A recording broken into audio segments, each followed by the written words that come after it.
Graça e paz, irmãos, tudo bem com vocês? Quero fazer um breve comentário sobre algumas questões do vídeo que eu gravei comentando sobre o filme Não Olhe Para Cima. Algumas questões que alguns irmãos perguntaram para mim e que também eu vi aparecer nos comentários. E que depois eu fui ver no YouTube, realmente existe essa loucura.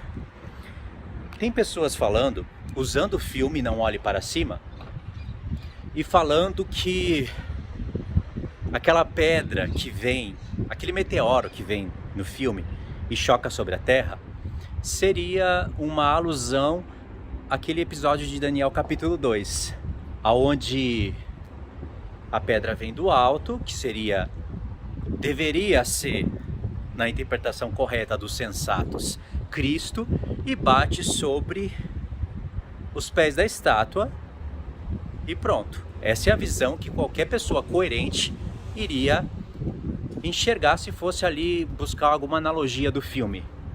Mas vocês não vão acreditar nisso. Tem pessoa, e aqui eu vou ser desrespeitoso de propósito, que parece que tem cocô na cabeça. Não tem outro jeito de se expressar. Não tem como ser respeitoso com alguém que desrespeita a palavra de Deus na cara dura. E vai para o livro de Jassar, esse livro podre, apócrifo. E aí diz que, no livro de Jassar, esse livro inventado pela cabeça humana, diz que a Babilônia, ela foi ali desfragmentada. E aí Deus quis pegar uma parte da Babilônia e deixá-la flutuando no céu. Deus quis deixar ali a Babilônia flutuando no céu. Bem interessante, né? Como Deus é inteligentíssimo e sábio. E aí, em Daniel 2, tem uma pedra que vem, é lançada do céu, bate nos pés da estátua e fere a estátua.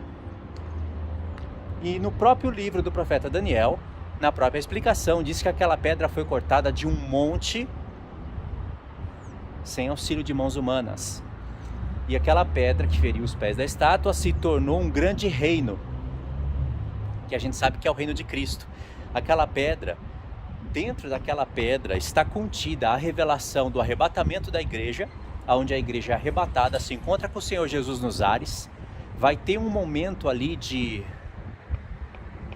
do Senhor reunir dos quatro cantos da terra todos os seus eleitos, ressuscitando os mortos primeiramente, enquanto o reino da besta vai fazer a junção de todos os seus exércitos, convidando lá os reis que vêm do Oriente, porque da boca do dragão, da besta e do falso profeta sai 3 espíritos de rãs, que são operadores de sinais, e eles vão lá chamar os reis de toda a terra, convocar os reis de toda a terra, e eles passam ali pelo rio Eufrates para uma batalha que é chamada de Batalha do Armagedon.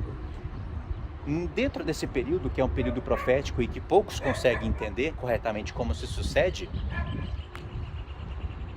é que está acontecendo tudo isso. Então, quando a pedra vem, é o reino de Cristo vindo.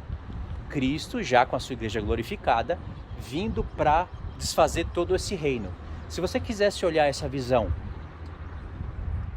saindo da figura e indo para o lado literal, saindo da figura e indo para o figurado, vamos dizer assim, você poderia olhar para Apocalipse 19. Lá tem Cristo, no cavaleiro branco, com a sua igreja glorificada atrás, e ali eles vão batalhar contra a besta e os reis da terra. É a pedra que vem, o reino eterno que vem e bate na grande Babilônia. Tá difícil de entender isso? Não, né? Mas tem pessoas insensatas, tolas, que vai lá no livro de Jassar, cata essa pudriqueira, aí ela vai lá em Apocalipse 18 e diz que um anjo pega uma pedra e joga no mar. E aí diz, assim será arrojada a grande Babilônia. Ou seja, eles falam que é a Babilônia que está caindo do céu na terra, e aí está cumprindo o Apocalipse 18, que não tem nada a ver com isso. Só que,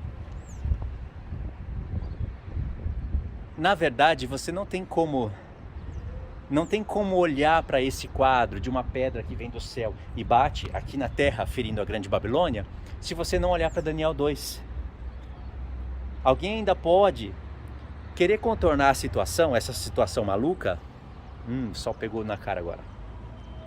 Alguém pode querer contornar essa situação maluca e falar, não, Daniel 2 é um episódio, Apocalipse 18 é outro.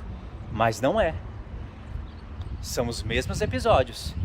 Só que em Apocalipse 18 está falando que um anjo grande e forte desce, ilumina toda a terra e ele acaba com a Babilônia. Ele pega a Babilônia e joga ela no mar. O que significa isso? Esse mar, a gente sabe que significa assim, povos, línguas e nações. É um modo de dizer que a grande Babilônia vai ser toda destruída.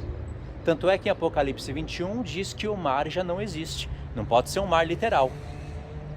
Entendeu?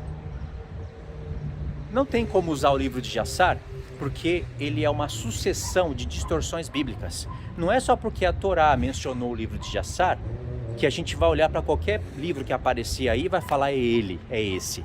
Não é? Porque se eu não me engano, eu já ouvi esse livro. Tem que ter muita paciência para ouvir esse livro, porque é loucura atrás de loucura. Se eu não me engano, é nesse livro que fala que Melquisedeque descende de Sem. Como que pode isso? Como que pode Melquisedeque ser descendente de Sem, sendo que o escritor de Hebreus disse que Melquisedeque, ele não tem pai, não tem mãe, não tem genealogia, que significa, na mente do escritor de Hebreus, e que ele escreveu, conclusão, não tem princípio de dias e nem fim de existência. Feito eternamente semelhante ao Filho de Deus, mostrando que Melquisedeque era uma aparição do Filho de Deus. É uma aparição. Não era o tempo do Filho de Deus vir se fazer homem, mas ele teve aparições no Antigo Testamento. Ele era o próprio anjo do Senhor. Em Miqueias 5 fala que o príncipe do povo que se levantaria de Belém de Judá, as origens dele era desde os tempos antigos, desde a eternidade. Desde os tempos antigos quer dizer que ele tem aparições no Antigo Testamento. É o anjo do Senhor, aquele que aparece para Josué com uma espada, que era o príncipe dos exércitos de Israel. Aparece na sarça ardente e vários outros momentos que eu não estou lembrando. Então, esse que se levantaria para governar o povo, em Miqueias 5, cujas origens são desde os tempos antigos, fala disso. E desde a eternidade fala da existência eterna dele, quando ele sempre coexistiu com o Pai. Entendeu? Então o livro de Melquisedeque, o livro de Jassar, quando narra essa parte, se revela apócrifo e herético. Ou então o escritor de Hebreus, a carta de Hebreus, o livro de Hebreus, ele é apócrifo. Não tem como conciliar essas ideias. E por que o escritor de Hebreus entendeu que Melquisedeque, ele não tem pai, nem mãe, nem genealogia e nem princípios de dias e nem fim de existência? Primeiro que ele entendeu que um homem que abençoa o outro, esse que abençoa é maior, e ele abençoou Abraão que tinha as promessas.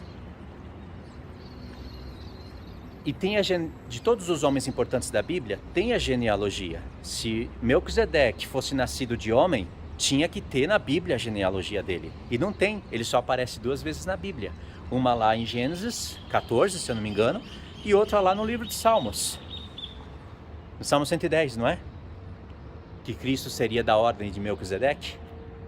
Pronto, isso é bíblico, é racional, a gente consegue entender o raciocínio do escritor de Hebreus. O que significa que o livro de Jassar é apócrifo.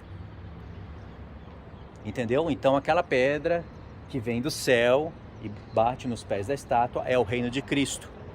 E não tem nada a ver com o Apocalipse 18, porque o Apocalipse 18 não está falando de uma pedra que vem do céu e bate nos pés da estátua.